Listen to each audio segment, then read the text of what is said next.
تو زنا کے اڈوں پر رات گزارنے والوں کا حال کیا ہوگا؟ شراب کے نشے میں دھت پڑے رہنے والوں کا حال کیا ہوگا؟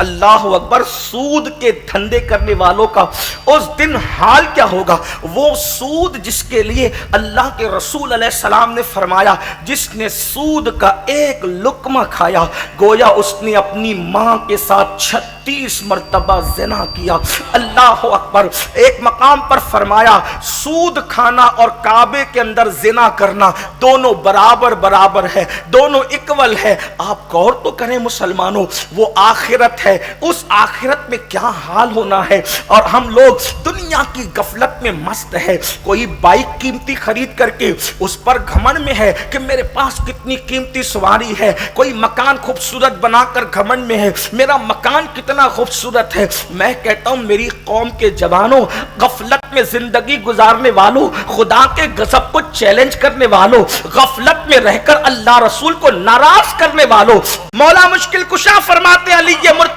سید السادات فرماتے ہیں، میں اس دنیا کو کیوں حاصل کروں جس کے حلال پر حساب دینا پڑے گا اور جس کے حرام پر عذاب بھگتنا پڑے گا، جس کے حلال کا حساب ہو اور جس کے حرام پر عذاب ہو۔ میں نے اس دنیا کو، علی مرتضی کہتے علی پاک کے 3 طلاق دے دیا ہے علی نے۔ یہ دنیا تو کسی اور کو دھوکہ دینا، کسی اور کے ساتھ مکر کرنا، کسی اور کے ساتھ فریب کرنا۔ قرآن اس آخرت کے بارے میں کہتا ہے یہ سارے گناہوں کی جڑ، ساری برائیوں کی جڑ، سارے جرائم کی جڑ آخرت کو بھول جانا ہے، آخرت کو فراموش کر دینا ہے۔ اسی آخرت کے بارے میں قرآن کہتا ہے یا ایھا الذین آمنوا اتقوا اللہ ولتنظر نفس ما قدمت لغد۔ اے ایمان والو اللہ سے ڈرو۔ اب دیکھو قرآن بات کر رہا ہے، کس لہجے میں بات کر رہا ہے، آپ کی توجہ چاہتا ہوں۔ بہت وقت آپ کا نہیں لوں گا اس لیے کہ وقت زیادہ ہوا ہے، مجھے آپ سے زیادہ اپنے بزرگ کا خیال ہے،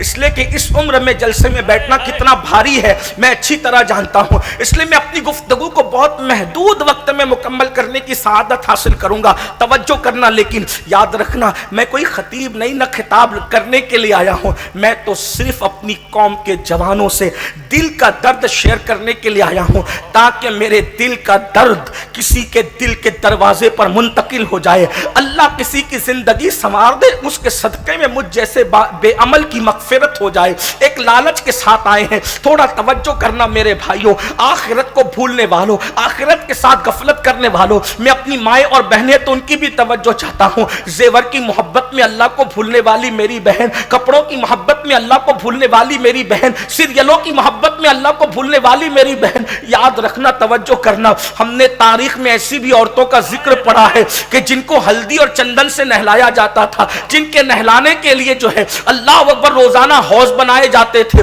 جب وہ عورتیں شادیوں میں جاتی تھی، ہندوستان میں مغلوں کی رانیوں کی زندگی پڑھو، ان کی ملکاؤں کی زندگی پڑھو، ان کی شہزادیوں کی زندگی پڑھو، جب وہ کسی محفل میں جاتی تھی ان کے بال بال موتی پروئے جاتے تھے، اور جب وہ کپڑے پہنتی تھی تو صرف ان کا دوپٹہ زمین پہ نہ لگ جائے، اس کو اٹھانے کے لیے درجنوں کنیزیں ان کے دوپٹے اٹھا کر ان کے پیچھے چلا کرتی تھی، ان کے فراق پر زمین کی مٹی نہ لگ جائے، ان لوگوں کے لباس کو اٹھانے کے لیے سینکڑوں کنیزیں پیچھے چلا کرتی تھی، ان کو پنکھے جلے جاتے تھے۔ لیکن خدا کی عزت کی قسم ساوٹ کرلا میں آپ کو پوری ذمہ داری سے کہہ سکتا ہوں، ایسی خواتین جن کے کپڑوں کو اٹھانے کے لیے سینکڑوں کنیزیں چلا کرتی تھی،